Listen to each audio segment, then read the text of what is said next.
Tolstoy ने एक छोटी सी कहानी लिखी है। मृत्यु के देवता ने अपने एक दूत को भेजा पृथ्वी पर। एक स्त्री मर गई थी, उसका आत्मा को लाना था। देवदूत आया लेकिन चिंता में पड़ गया क्योंकि 3 छोटी छोटी लड़कियां जुड़वा एक अभी भी उस मृत स्त्री से लगी है। एक चीख रही है, पुकार रही है, एक रोते रोते सो गई है। उसके आंसू उसकी आंखों के पास सूख गए हैं। 3 छोटी जुड़वा बच्चियां और स्त्री मर गई है और कोई देखने वाला नहीं है। पति पहले मर चुका है, परिवार में और कोई भी नहीं है। इन 3 छोटी बच्चियों का क्या होगा? उस देवदूत को यह ख्याल आ गया तो वो खाली हाथ वापस लौट गया। उसने जाकर अपने प्रधान को कहा कि मैं ना ला सका, मुझे क्षमा करें, लेकिन आपको स्थिति का पता ही नहीं है। 3 जुड़वा बच्चियां हैं, छोटी छोटी, दूध पीती। एक अभी भी मुझसे लगी है, एक रोते रोते सो गई है, दूसरी अभी चीख पुकार रही है, हृदय मेरा ला ना सका। क्या यह नहीं हो सकता कि इस स्त्री को कुछ दिन और जीवन के दे दिए जाएं? कम से कम लड़कियां थोड़ी बड़ी हो जाएं और कोई देखने वाला नहीं है। मृत्यु के देवता ने कहा, तो तू फिर समझदार हो गया, उससे ज़्यादा, जिसकी मर्जी से मौत होती है, जिसकी मर्जी से जीवन होता है। तो तूने पहला पाप कर दिया और इसकी तुझे सजा मिलेगी। और सजा यह है कि तुझे पृथ्वी पर चले जाना पड़ेगा और जब तक तू 3 बार ना हंस लेगा अपनी मूर्खता पर, तब तक वापस ना आ सकेगा। इसे थोड़ा समझना। 3 बार ना हंस लेना अपनी मूर्खता पर, क्योंकि दूसरे की मूर्खता पर तो अहंकार हंसता है। जब तुम अपनी मूर्खता पर हंसते हो तब अहंकार टूटता है। देवदूत को लगा नहीं, वो राजी हो गया दंड भोगने को, लेकिन फिर भी उसे लगा कि सही तो मैं ही हूँ और हंसने का मौका कैसे आएगा। उसे रूस की जमीन पर फेंक दिया गया। एक चमार सर्दियों के दिन करीब आ रहे थे और बच्चों के लिए कोट और कंबल खरीदने शहर गया था, कुछ रुपए इकट्ठे करके। जब वो शहर जा रहा था तो उसने राह के किनारे एक नंगे आदमी को पड़े हुए ठिठुरते हुए देखा। यह नंगा आदमी वही देवदूत है जो पृथ्वी पर फेंक दिया गया था। उस चमार को दया आ गई और बजाय अपने बच्चों के लिए कपड़े खरीदने के, उसने इस आदमी के लिए कंबल और कपड़े खरीद लिए। उस आदमी को कुछ खाने पीने को भी न था, घर भी न था, छप्पर भी न था जहाँ रुक सके। तो चमार ने कहा कि अब तू मेरे साथ ही आ जाओ, लेकिन अगर मेरी पत्नी नाराज हो, जो कि वह निश्चित होगी क्योंकि बच्चों के लिए कपड़े खरीदने लाया था, वो पैसे तो खर्च हो गए, वो अगर नाराज हो, चिल्लाए, तो तुम परेशान मत होना, थोड़े दिन में सब ठीक हो जाएगा।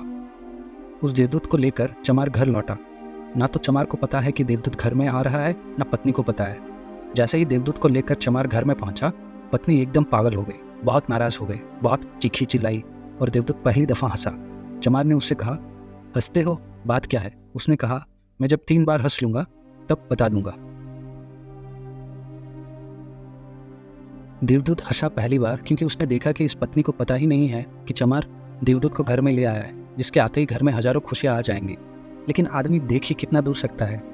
पत्नी तो इतनी देख पा रही है कि एक कंबल और बच्चों के कपड़े नहीं बचे।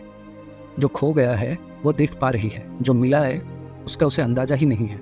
मुफ्त घर में देवदूत आ गया है, जिसके आते ही हजारों खुशियां घर में आ जाएंगी।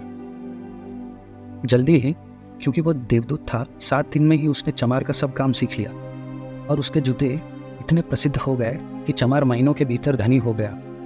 आधा साल होते होते तो उसकी ख्याति सारे लोक में पहुंच गई कि उस जैसा जूते बनाने वाला कोई भी नहीं है, क्योंकि वह जूते देवदूत बनाता था। सम्राटों के जूते वहां बनने लगे, धन अपरंपार बरसने लगा। एक दिन सम्राट का आदमी आया और उसने कहा कि यह चमड़ी बहुत कीमती है, आसानी से मिलती नहीं है, कोई भूल चूक नहीं करना, जूते ठीक इस तरह के बनने हैं और ध्यान रखना, जूते बनने हैं, स्लीपर नहीं, क्योंकि रूस में जब कोई आदमी मर जाता है तब उसको स्लीपर पहनाकर मरघट तक ले लिया जाता है।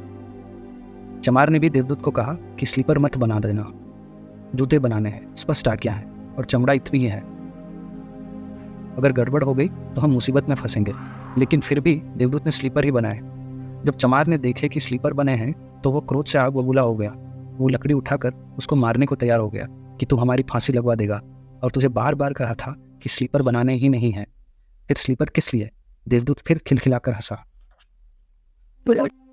तभी आदमी सम्राट के घर से भागा हुआ आया। उसने कहा, जूते मत बनाना, स्लीपर बनाना, क्योंकि सम्राट की मृत्यु हो गई है।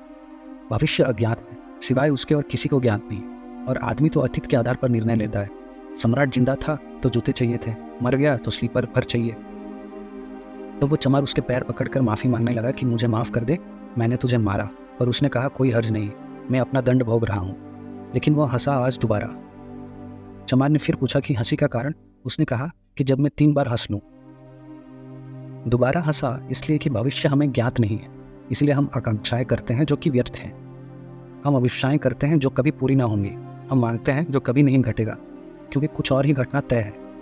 हमसे बिना पूछे हमारी नियति घूम रही है और हम व्यर्थ ही बीच में शोरगुल मचाते हैं। चाहिए स्लीपर और हम जूते बनवाते हैं। मरने का वक्त करीब आ रहा है और ज़िंदगी का हम आयोजन करते हैं। तो देवदूत को लगा कि वे बच्चियाँ, मुझे क्या पता भविष्य उनका क्या होने वाला है। मैं नाहक बीच में आया। और तीसरी घटना घटी कि एक दिन 3 लड़कियां आई जवान। उन तीनों की शादी हो रही थी और उन तीनों ने जूतों के ऑर्डर दिए कि उनके लिए जूते बनाए जाएं। एक बूढ़ी महिला उनके साथ आई थी जो बड़ी धनी थी। देवदूत पहचान गया, ये वही 3 लड़कियां हैं जिनको वह मृत माँ के पास छोड़ गया था और जिनकी वजह से वह दंड भोग रहा है। वे सब स्वस्थ हैं, सुंदर हैं। उसने पूछा कि क्या हुआ, वो बुढ़ी औरत कौन है।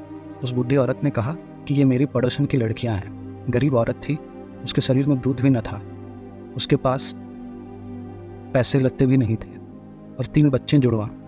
वो इन्हीं को दूध पिलाते पिलाते मर गई।